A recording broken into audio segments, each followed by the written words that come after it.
అందరికీ నమస్కారం. ఈరోజు మన స్టూడియోలో సుప్రసిద్ధ జ్యోతిష్య వాస్తు పండితులు బ్రహ్మశ్రీ డాక్టర్ నాయకంటి మల్లికార్జున శర్మ గారు ఉన్నారు. అక్టోబర్ మాసంలో మకర రాశి వారి పరిస్థితి ఏ విధంగా ఉండబోతుందో గురుగారిని తెలుసుకుందాం. నమస్కారం గురుగారు. నమస్కారం అండి. సో అక్టోబర్ మాసం విశేషంగా మకర రాశి వాళ్ళకి ఈ నెల ఏ విధంగా కలిసి రాబోతుంది, ఎలాంటి జాగ్రత్తలు వెళ్ళి తీసుకోవాలి? తప్పకుండా. ఓం శ్రీ గురుభ్యో నమః. ఓం శ్రీ మహాగణాధిపతియే నమః. ప్రేక్షకులందరికీ కూడా విజయదశమి దీపావళి శుభాకాంక్షలు. అక్టోబర్ నెలలో మకర రాశి వాళ్ళ యొక్క గ్రహస్థితి ఏ విధంగా ఉండబోతుంది, గ్రహ సంచార విధానం ఏ విధంగా ఉందో ఒకసారి తెలుసుకుందాం. ఏ గ్రహాలు ఏ రాశుల్లో ఉన్నాయో తెలుసుకుందాం. ముఖ్యంగా ప్రధానంగా మిథున రాశిలో గురుగ్రహము గురువు సంచారం చేయటం, 18 తర్వాత కర్కాటక రాశిలో అతిసార సంచారం ద్వారా కర్కాటక రాశిలోకి ప్రవేశం చేయటం, శని వక్రగతిలో అక్టోబర్ 3 నుంచి మీనరాశిలోనే వక్రగతిలో ఉండటం, రాహు కుంభరాశిలోను సింహంలో కేతు సంచారం చేయటం, శుక్రుడు సింహంలో కన్యారాశిలో సంచారం చేయటం, అలానే రవి కన్యా తులారాశుల్లో సంచారం చేయటం, బుధుడు కుజుడు తులా వృశ్చిక రాశిలో సంచారం చేయటం జరుగుతుంది. ఇది గ్రహస్థితి. ఇవన్నీ కూడా గోచారీత్యా చెప్పబడే ఫలితాలే కానీ జన్మజాతకాన్ని అనుసరించే ఫలితాలు కావు. ఇది అందరూ కూడా గమనించాలి. అలానే this is the transit system అంటారు. అక్టోబర్ మాసంలో మకర రాశి వాళ్ళకి ఏ విధంగా ఉంది అయితే, షష్టమంలో గురువు అంటే ఏంటంటే వ్యయాధిపతి, తృతీయాధిపతి అయిన గురువు 6వ స్థానంలో ఉంటాడు మిథున రాశిలో 18వ తారీఖు వరకు. 7వ స్థానంలో వస్తే మంచివాడు, మిగతా 12 రోజులు చాలా మంచివాడు. మిగతా అంటే ఫస్ట్ మొట్టమొదటి 18 రోజులు బాగుండాడు. 18 తర్వాత 19వ తారీఖు నుంచి రమారమి 12 రోజులు బాగుంటాడు. అప్పుడు వివాహ ప్రయత్నాలు సఫలీకృతం కావటం, ఫైనాన్షియల్ పరంగా డెవలప్మెంట్స్, ఆకస్మికంగా ధనలాభం, వీళ్ళు ఎవరికి డబ్బులు ఇచ్చినా కూడా మళ్ళీ తిరిగి వచ్చే సూచనలనే ఉంటాయి. అంటే వృత్తి ఉద్యోగ వ్యాపార రంగాల్లో వీళ్ళకి అనుకూలంగా ఉంటుంది. ఫైనాన్షియల్ పరంగా అద్భుతంగా ఉండే అవకాశాలు ఉంటాయి చివరి 12 రోజులు మాత్రం. అలానే రాహు యొక్క ప్రభావం. రాహు ద్వితీయ స్థానంలో ఉన్నాడు కుంభరాశిలో. ద్వితీయ స్థానంలో ఉండటం వల్ల నేను ఇందా చెప్పినట్టుగా కుటుంబంలో కలహాలు అనేవి ఉండకూడదు. సర్దుబాటుతనము, లౌకిక జ్ఞానము, ఒత్తిడి గురి కాకుండా, ప్రెజర్కి అంటే ఫైనాన్షియల్ పరంగా గురి కాకుండా ఉండటం చాలా ఇంపార్టెంట్ ఇక్కడ. ఇక మిగతా గ్రహాల యొక్క సంచారాన్ని మనం చూసుకునేటట్టయితే షష్టమంలో గురువు యొక్క సంచారం. మకర రాశి వాళ్ళకి ఏమిటి అని అంటే, మకర రాశ్యాధిపతి అయిన శని తృతీయ స్థానంలో వక్రస్థితిలో ఉన్నాడు. కుటుంబ పరంగా ఇబ్బందులు, అపార్థాలు, అనుమానాలు లేకుండా సజావుగా కాపురాన్ని సాగించాలి. ఫ్యామిలీ పరంగా ఎలాంటి ఇబ్బందులు లేకుండా సర్దుబాటుతనంతో అర్థం చేసుకొని ముందుకెళ్ళటం మంచిది. అది బంధువులతో కానీ, మిత్రులతో కానీ, కుటుంబ సభ్యులు కానీ, ఎవరైతే ఉంటారో ఫ్యామిలీ పరంగా ఉండే మెంబర్స్ తోటి అన్యోన్యంగా ఉండటం, భార్యాభర్తలు అన్యోన్యంగా ఉండి మ్యూచువల్ అండర్స్టాండింగ్, బాండింగ్లో ఉండటం చాలా ఇంపార్టెంట్. ఇక మిగతావి ఎలా ఉండబోతున్నాయి అని మనం చూసుకునేటట్టయితే శుక్రగ్రహం అనేది అనుకూలంగా ఉంటుంది. ఎందుకంటే శుక్రగ్రహము పంచమాధిపతి అయిన శుక్రుడు వీళ్ళకి సింహకన్య రాశుల్లో సంచారం చేస్తాడు. చేసినప్పుడు అప్పుడు 8వ స్థానం 9వ స్థానంలో శుక్రుడి యొక్క సంచారం వల్ల వివాహ ప్రయత్నాలు అనుకూలంగా ఉంటాయి. అక్టోబర్ మాసం అంతా వివాహాలకి వెళ్ళొచ్చు, ప్రయత్నం చేస్తే సఫలీకృతం అవుతుంది. మంచి కుటుంబంలో ఉన్న అబ్బాయి కానీ అమ్మాయి కానీ వచ్చే అవకాశాలు ఉంటాయి. వాహనాలు కొనుగోలు చేయాలంటే కొనుగోలు చేయొచ్చు, బంగారు ఆభరణాలు కొనుగోలు చేయొచ్చు, బట్టలు కొనుగోలు చేయొచ్చు. ఇక మిగతా వాటికనే లగ్జరీ ఐటమ్స్ ఏవైతే కొనుగోలు చేయాలనుకున్నా అవన్నీ కొనుగోలు చేయొచ్చు. శుక్రగ్రహము ఖచ్చితంగా బాగుంది గోచారీత్యా, ఇన్ నో డౌట్ ఇట్. అలానే గురువు కూడా ఎప్పుడు బాగుంటాడు, కర్కాటక రాశిలోకి వచ్చినప్పుడు బాగుంటాడు. ఎప్పుడు వస్తారు, ఆఫ్టర్ 18th అప్పుడు బాగుంటాడు. అంటే 12 రోజుల పాటు అక్టోబర్లో చాలా అద్భుతంగా ఉంటాయి వీళ్ళకి. ఈ శుక్రుడు బాగుంటాడు, గురువు బాగుంటాడు. మిగతా గ్రహాలను మనం చూసుకునేటట్టయితే వీళ్ళకి కుజుడు యొక్క ప్రభావం కూడా చివరిలోనే బాగుంటుంది. అంటే 15వ తారీఖు తర్వాతనే ద్వితీయార్థం అంటారు దీన్ని. ప్రథమార్థం అంటే మొట్టమొదటి 15 రోజులు, ద్వితీయార్థం అంటే 15 తర్వాత. అప్పుడు కుజుడు బాగుంటాడు కాబట్టి ఇళ్ళు వాహనాలు కొనుగోలు చేయొచ్చు, అగ్రికల్చర్ ల్యాండ్, అలానే కోర్టు సమస్యలు పరిష్కారం కావటం, ప్రతి తగాదలు గొడవలు తగ్గే అవకాశాలు ఎక్కువ ఉండటం, ఒకటి బంధుమిత్రులతోటి అనుకూలంగా ఉంటాం, మిత్రులతోటి కూడా స్నేహబంధం బాగా పెరగటం, శత్రువులు మిత్రులుగా అయ్యే అవకాశాలు బాగా ఎక్కువ ఉంటాయి. కాబట్టి అనుకూలంగా ఉంటుందని చెప్పుకోవచ్చు, పెద్ద విషయం ఏం కాదు. అలానే రవి యొక్క ప్రభావం, బుధుడి యొక్క ప్రభావం, రవి బుధులు కూడా ఉంటారు.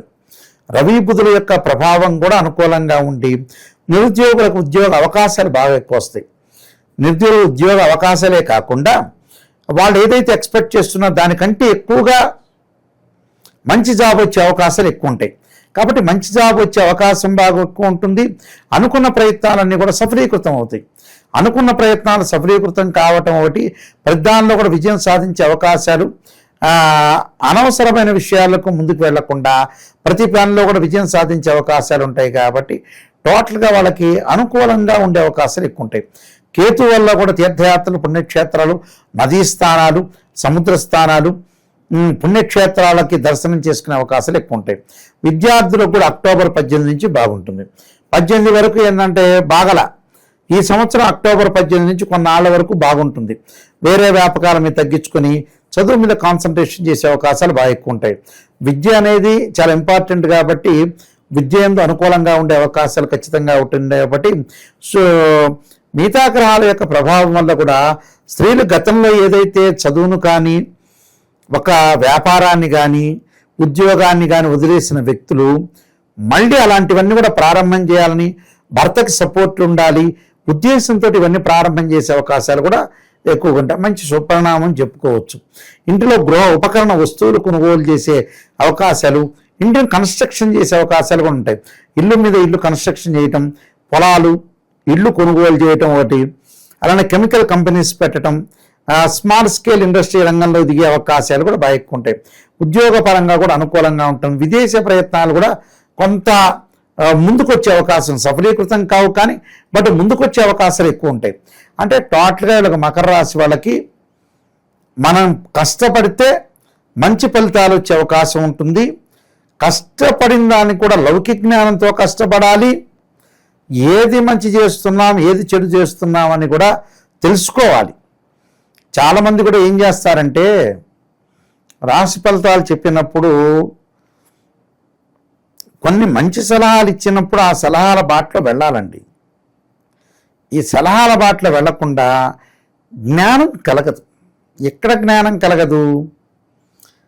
వృద్ధాప్యం వచ్చేటప్పటికల్లా ఒక అమ్మాయి పెళ్లి చేయాలి, అబ్బాయి పెళ్లి చేయాలి, వాళ్ళ జాతకాలు ఏంటి, వాళ్ళ జీవితం ఎలా ఉండబోతుంది, భవిష్యత్తు ఎలా ఉండబోతుంది, వాళ్ళు ఎలాంటి చదువులు చదువుతారు, వాళ్ళ యొక్క ఆరోగ్య పరిస్థితులు ఏంటి, మన ఆరోగ్య పరిస్థితులు ఏంటి, మనం ఎంతవరకు జ్ఞానం కలిగి ఉన్నామని ఎవరు వాళ్ళు అంచనా వేసుకోవాలి.